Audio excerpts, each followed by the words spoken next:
ഹരേ രാമ രാമ രാമ ഹരേ ഹരേ, ഹരേ കൃഷ്ണ കൃഷ്ണ കൃഷ്ണ ഹരേ ഹരേ. ജാനകീകാന്തസ്മരണം ജയ ജയ രാമ രാമ. വീരാഞ്ജനേയ സ്വാമിക്ക് ജയ്. ഹര ഹര മഹാദേവ. ഗോവിന്ദ ഗോവിന്ദ.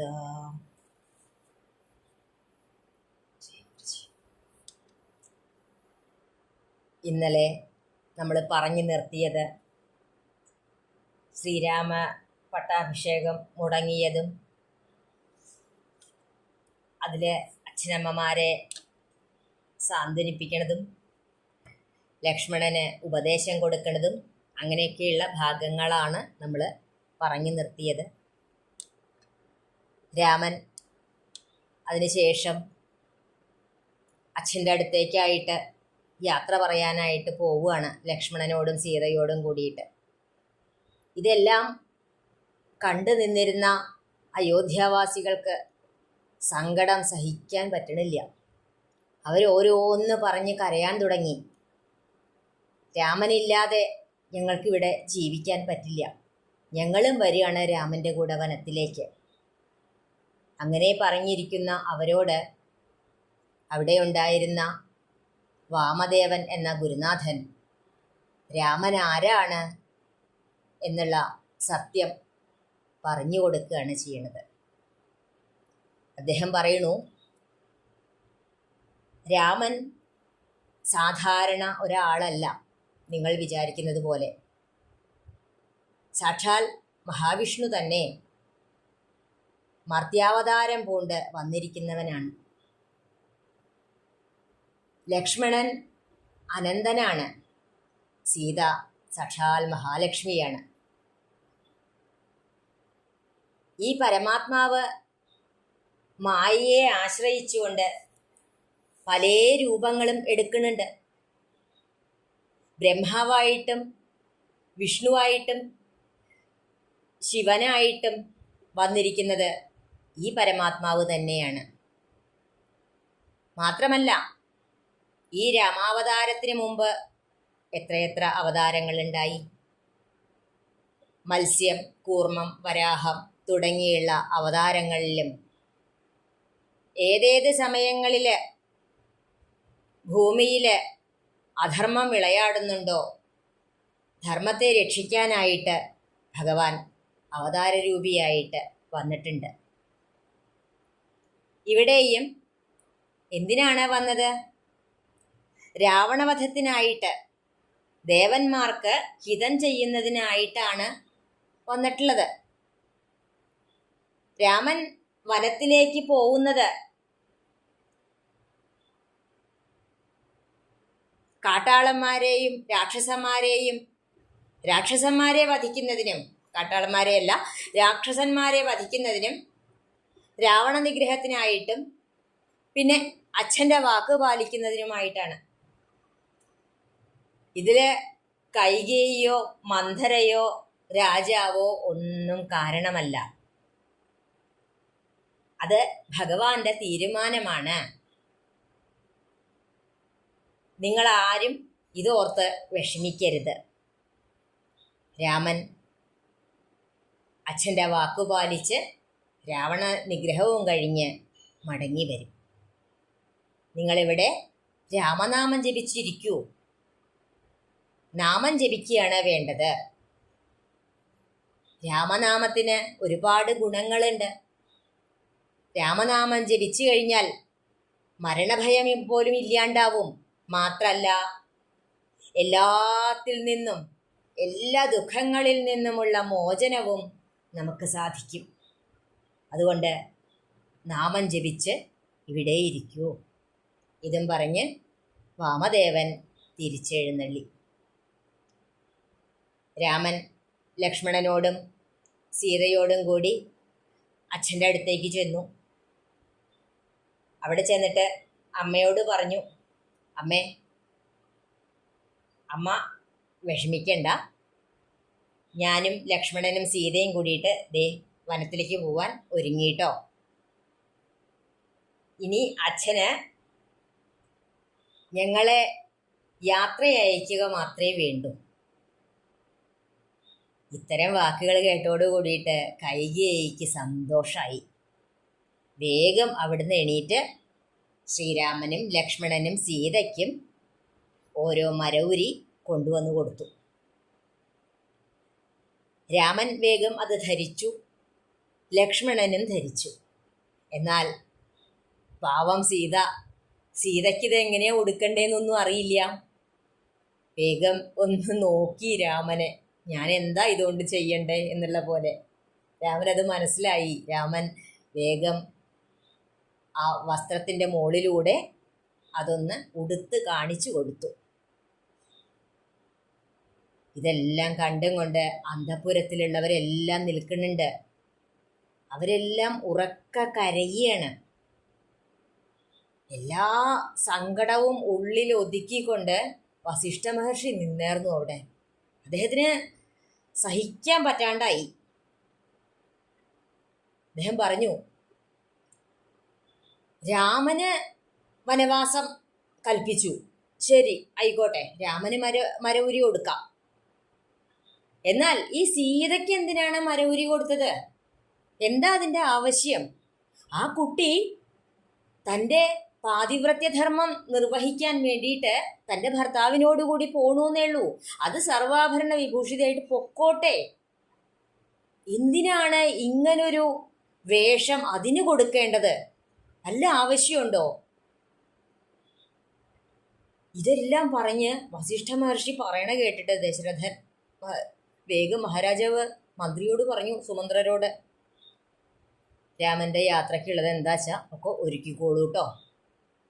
ഇതും പറഞ്ഞ് മഹാരാജാവ് ഉറക്ക കരയാൻ തുടങ്ങി.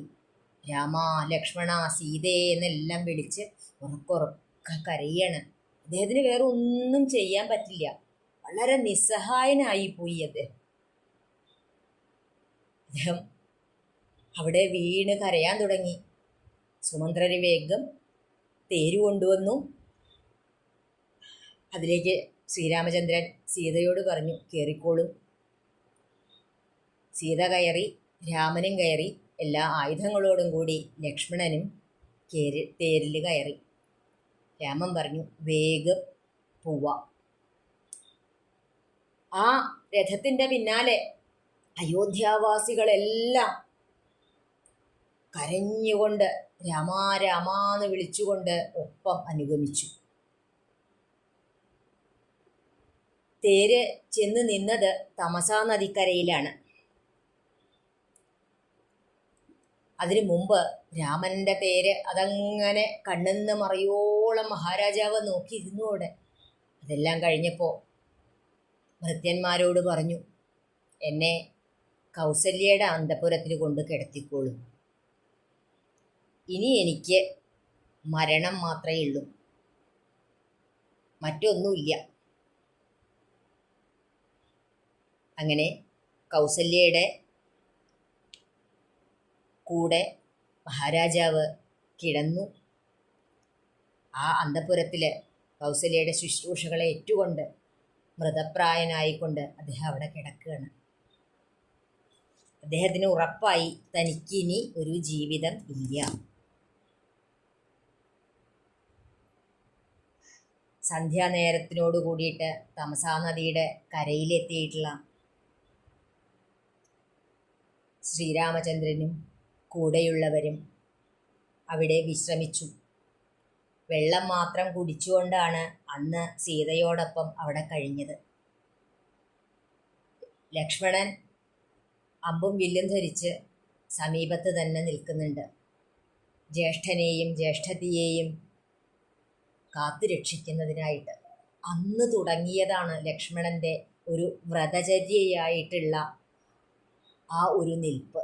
ഊണില്ല, ഉറക്കല്ല. വേഗം കൂടെയുള്ളവരെല്ലാം രാത്രിയായപ്പോൾ ഉറങ്ങിത്തുടങ്ങി. രാമൻ സുമന്ത്രരോട് പറഞ്ഞു, വെളിച്ചാവാൻ നിന്ന് കഴിഞ്ഞാൽ ഇവരെല്ലാവരും കൂടെ വരും. അപ്പോൾ നമ്മളുടെ ലക്ഷ്യങ്ങളൊന്നും നടക്കില്ല. അതുകൊണ്ട് ഇവരെ എഴുന്നേൽക്കാൻ കാത്തു നിൽക്കാണ്ട് ഇപ്പം തന്നെ ഇവിടുന്ന് പോവാം. അങ്ങനെ തേരിൽ കയറി ആദ്യം അയോധ്യയുടെ അഭിമുഖമായിട്ട് കുറേ ദൂരം പോയി. പിന്നീട് അവിടുന്ന് തെക്ക് ഭാഗത്തേക്കായിട്ട് ആ തേരിനെ തിരിച്ചുവിട്ടു. രാവിലെ പൗരജനങ്ങളെല്ലാം എഴുന്നേറ്റ് നോക്കുമ്പോൾ അവിടെ ആരെയും കാണാനില്ല. അവരെല്ലാവരും സങ്കടത്തോടുകൂടി തിരിച്ച് അയോധ്യയിലേക്ക് തന്നെ കുടുംബാംഗങ്ങളോടൊന്നിച്ചു വന്ന് രാമനാമം ജപിച്ചുകൊണ്ടിരുന്നു. ശ്രീരാമൻ സീതയോടും ലക്ഷ്മണനോടും കൂടി ചെന്ന് എത്തിയത് ശൃംഗിവേരപുരം എന്ന സ്ഥലത്താണ്. ഗംഗാനദിയുടെ കരയിലാണ് ആ ഒരു സ്ഥലം. അവിടെ ഒരു വൃക്ഷച്ചുവട്ടിൽ സുഖമായിട്ട് വസിച്ചു. അവിടുത്തെ ഒരു നിഷാദ രാജാവാണ് ഗുഹൻ. ഗുഹൻ രാമൻ വന്നിട്ടുണ്ട് എന്ന് അറിഞ്ഞ് ഫലമൂലാദികളെല്ലാം കൊണ്ടുവന്നുകൊണ്ട് രാമനെ കണ്ട് നമസ്കരിച്ചു, അദ്ദേഹത്തിൻ്റെ സന്തോഷം അറിയിച്ചു. ഈ ഒരു കാട്ടാള ജന്മം പവിത്രമായി പ്രഭോ, ഞാൻ കൃതാർത്ഥനായി. ഈ രാജ്യത്തെയും അങ്ങയുടെ ഈ ഉള്ളവനെയും അങ്ങ് തന്നെ രക്ഷിക്കണേ എന്നെല്ലാം പറഞ്ഞുകൊണ്ട് ഗുഹൻ നമസ്കരിച്ചപ്പോൾ രാമൻ പറഞ്ഞു, എനിക്ക് പറയാനുള്ളതും കൂടി ഒന്ന് കേൾക്കൂ. ഇതിൽ കൂടുതൽ സന്തോഷമൊന്നും എനിക്ക് പറഞ്ഞ് കേൾക്കാനില്ല. 14 വർഷം കഴിഞ്ഞ് ഞാൻ ഗ്രാമങ്ങളിലെ വീടുകളിൽ പാർക്കുള്ളൂ എന്നൊരു സത്യം ചെയ്തിട്ടുണ്ട്. ഈ വനവാസകാലം കഴിയണവരെ മറ്റുള്ളവർ തരുന്നതൊന്നും ഞാൻ ഭക്ഷിക്കില്ല. അങ്ങ് എൻ്റെ കൂട്ടുകാരനാണ്. അങ്ങ് തന്നെ ഈ രാജ്യം ഭരിക്കൂ. ശൃംഗിവേരപുരം എന്നുള്ള ഈ രാജ്യത്ത് അങ്ങ് തന്നെ ഇരിക്കൂ. ഞാൻ പറയണോണ്ട് വിഷമമൊന്നും തോന്നരുത് കേട്ടോ. അങ്ങ് എനിക്ക് വേണ്ടി ഒരു കാര്യം ചെയ്തു തന്നാൽ മതി. കുറച്ച് വടക്ഷീരം എന്ന് വെച്ചാൽ പേരാലിൻ്റെ കറ, അത് കുറച്ച് കൊണ്ടുവന്ന് തരൂ. ഇത് കേട്ട് ഗുഹൻ സന്തോഷപൂർവ്വം വടക്ഷീരം കൊണ്ടുവന്ന് കൊടുത്തു. അത് ഭസ്മവും കൂട്ടിയിട്ട് രാമനും ലക്ഷ്മണനും തൻ്റെ തലമുടി ജട പിടിച്ച് കെട്ടി. ലക്ഷ്മണൻ ദർഭയും മറ്റും വിരിച്ചിട്ടുള്ള തയ്യാറാക്കിയിട്ടുണ്ട്. ഇങ്ങനെ ഒരു കിടക്ക പോലെ ഉണ്ടാക്കി വെച്ചിട്ടുണ്ട് ഒരു മരത്തിൻ്റെ ചോട്ടിൽ. അവിടെ സീതാദേവിയോട് കൂടിയിട്ട് ശ്രീരാമൻ അന്ന് രാത്രി കിടന്നുറങ്ങി. അവിടെ അടുത്ത് തന്നെ ലക്ഷ്മണനും നിൽക്കുന്നുണ്ട്, ഗുഹനും നിൽക്കുന്നുണ്ട്. കുറച്ചു നേരം കഴിഞ്ഞപ്പോൾ ഗുഹൻ ലക്ഷ്മണനോട് പറയണം, ലക്ഷ്മണ നോക്കി നോക്കൂ, ഈ മരച്ചോട്ടിൽ വെറും നിലത്ത് അദ്ദേഹം കിടന്നുറങ്ങണ കണ്ടു. സ്വർണ്ണക്കട്ടിലിൽ കിടന്നുറങ്ങിയിരുന്ന സീതാദേവി കിടക്കുന്നത് നോക്കി നോക്കൂ. ഇതിനൊക്കെ കാരണം ആ കൈകേയിയല്ലേ. ആ മന്ധരയുടെ ഓരോന്ന് പറയുന്നത് കേട്ടിട്ട് കൈകേയി വഴങ്ങിയതുകൊണ്ടല്ലേ ഇതൊക്കെ വന്നു പെട്ടത്. കുറച്ചു നേരം കഴിഞ്ഞപ്പോൾ ലക്ഷ്മണന് ആകെ വിഷമായി. ലക്ഷ്മണൻ ഗുഹനോട് പറയണം, സുഹൃത്തെ, ഈ ഓരോന്ന് പറഞ്ഞിരിക്കണ നേരത്ത് നാമം ജപിക്കൂ, രാമനാമം ജപിക്കൂ, അതാണ് വേണ്ടത്. അങ്ങ് പറഞ്ഞൂലോ ഇതിനെല്ലാം കാരണം കൈകേയിയാണ്, മന്ധരയാണ് എന്നൊക്കെ പറഞ്ഞൂലോ. ആരുടെയും ദുഃഖത്തിന് ആരും ഒരു കാരണക്കാരല്ല. നമ്മൾ മുജ്ജന്മത്തിൽ ചെയ്തു കൂട്ടിയിട്ടുള്ള കുറേ കർമ്മങ്ങളുടെ ഫലമാണ് നമ്മൾ ഇന്ന് അനുഭവിക്കണ ഈ സുഖവും ദുഃഖവും എന്നൊക്കെ പറയണത്. ഒരാള് എനിക്ക് സുഖം തരണ്ടെന്നും മറ്റൊരാൾ എനിക്ക് ദുഃഖം തരണ്ടെന്നും ഒക്കെ തോന്നണത് ജ്ഞാനം ഇല്ലാത്തവർക്കാണ്. എന്നാൽ ജ്ഞാനമുള്ളവർക്കോ അങ്ങനെയൊന്നും തോന്നില്ല. എല്ലാവരും സ്വന്തം കർമ്മങ്ങള് അതില് ഒരുപാട് കെട്ടുപാടുകളില് കുരുങ്ങിക്കിടക്കുന്നവരല്ലേ. ഒന്നഴിക്കുമ്പോഴേക്കും മറ്റൊന്ന് മുറുകും. അങ്ങനെ എത്രയായാലും അതിൽ നിന്ന് ഊരിപ്പോരാൻ പറ്റാതെ ഈ സുഖം ദുഃഖം സുഖം ദുഃഖം എന്നൊക്കെ പറഞ്ഞ് നിൽക്കുകയല്ലേ ചെയ്യണത്. ഈ കൂട്ടുകാരൻ, ശത്രു, മിത്രം, ബന്ധു അങ്ങനെയൊക്കെ ഓരോന്ന് പറയണത് ഇതൊക്കെ ഭേദചിന്തകളാണ്. അതൊക്കെ വെറുതെയാണ്.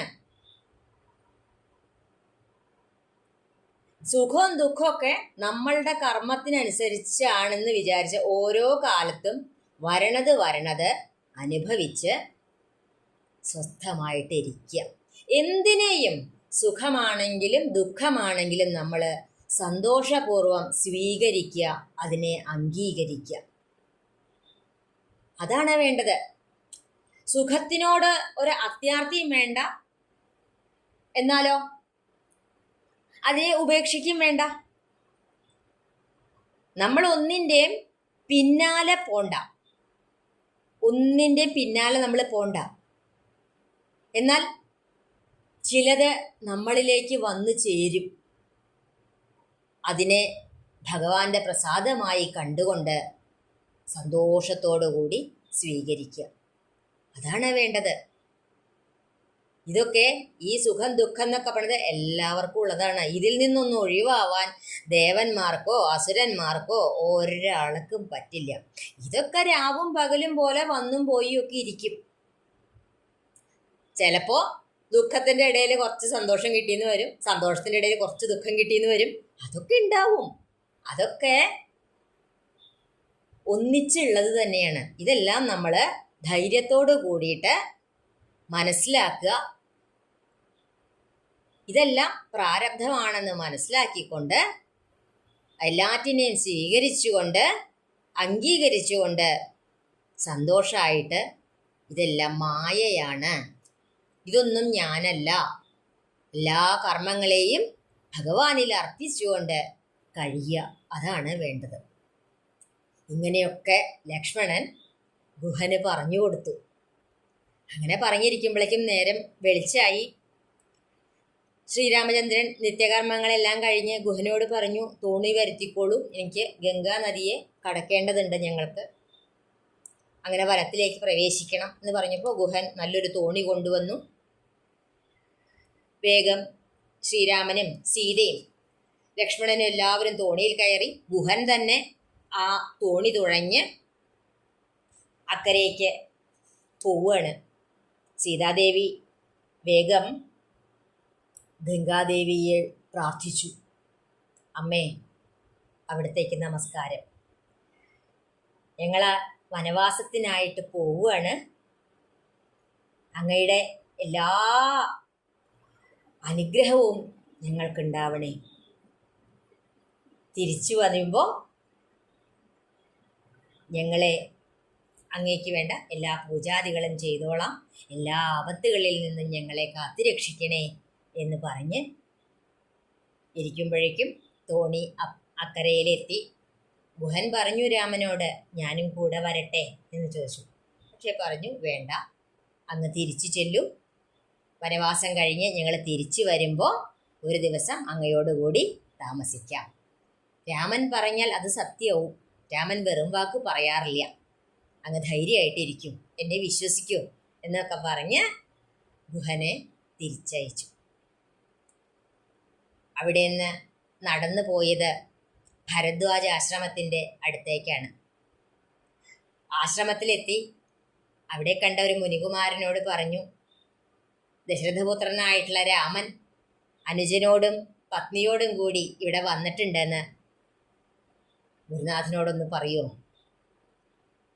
കേട്ട വഴി മുനികുമാരൻ ചെന്ന് ഭരദ്വാജ മഹർഷിയെ വിളിച്ചു. അദ്ദേഹത്തിനോട് പറഞ്ഞു.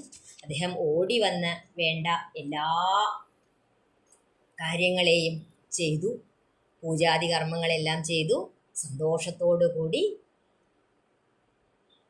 പറഞ്ഞു, അങ്ങ് ആരാണെന്ന് എനിക്കറിയാം.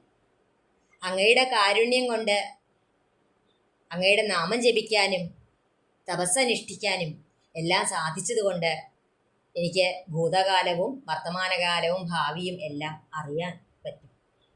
അതുകൊണ്ട് തന്നെ അങ്ങ് എന്തിനാണ് വന്നതെന്നും ഇനി എന്താണ് അങ്ങയുടെ ലക്ഷ്യമെന്നും എല്ലാം അറിയാം. അങ്ങ് വന്നതുകൊണ്ട് സന്തോഷമായി എന്ന് പറഞ്ഞു.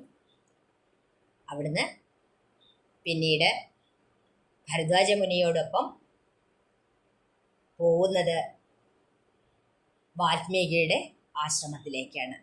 അത് അടുത്ത ദിവസം നമുക്ക് കേൾക്കാം. ജാനകീകാന്തസ്മരണം ജയ ജയ രാമ രാമ. വീരാഞ്ജനേയ സ്വാമിക്ക് ജയ്. സർവത്ര ഗോവിന്ദ നാമ സങ്കീർത്തനം. ഗോവിന്ദ ഗോവിന്ദ.